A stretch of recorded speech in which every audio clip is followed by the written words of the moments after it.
नफ़रत।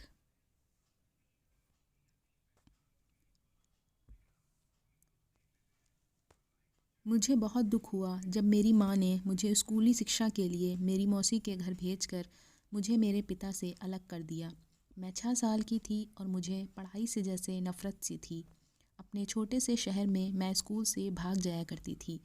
मैंने शिक्षकों को काफ़ी परेशान किया था। घर पर ट्यूशन टीचर्स बार बार बदलते रहते थे क्योंकि या तो वे मेरे साथ टिक नहीं पाते या मैं नहीं टिक पाती थी। या तो उनकी छड़ियाँ मुझे मारते मारते टूट जाती या मैं लगातार रोती रहती।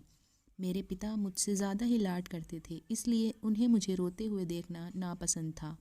उन्होंने मुझे ना पढ़ाकर भी अपने पास रखने का मन बना लिया था और मेरी माँ से कहा कि वह मुझे पढ़ाई के लिए परेशान ना करे।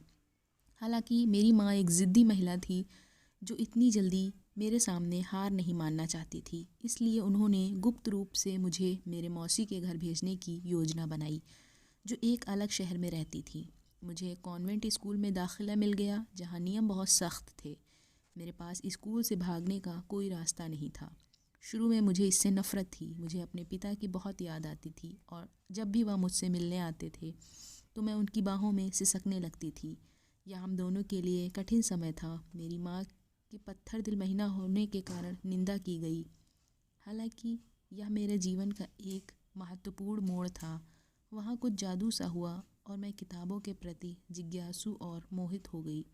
तभी से कक्षा में प्रथम रैंक प्राप्त करना मेरा एकमात्र लक्ष्य बन गया। मेरी माँ के प्रयास मेरे लिए छुपे हुए आशीर्वाद साबित हुए। अब मैं बचपन में इतने कठोर कदम उठाने के लिए अपनी माँ की आभारी हूँ और उस लड़की को अपनी गलती का एहसास हो गया। दोस्तों, कहते हैं पूत कपूत हो सकते हैं पर माता कभी कुमाता नहीं होती। इसी कहावत को साबित करती ये नफ़रत नामक छोटी सी कहानी।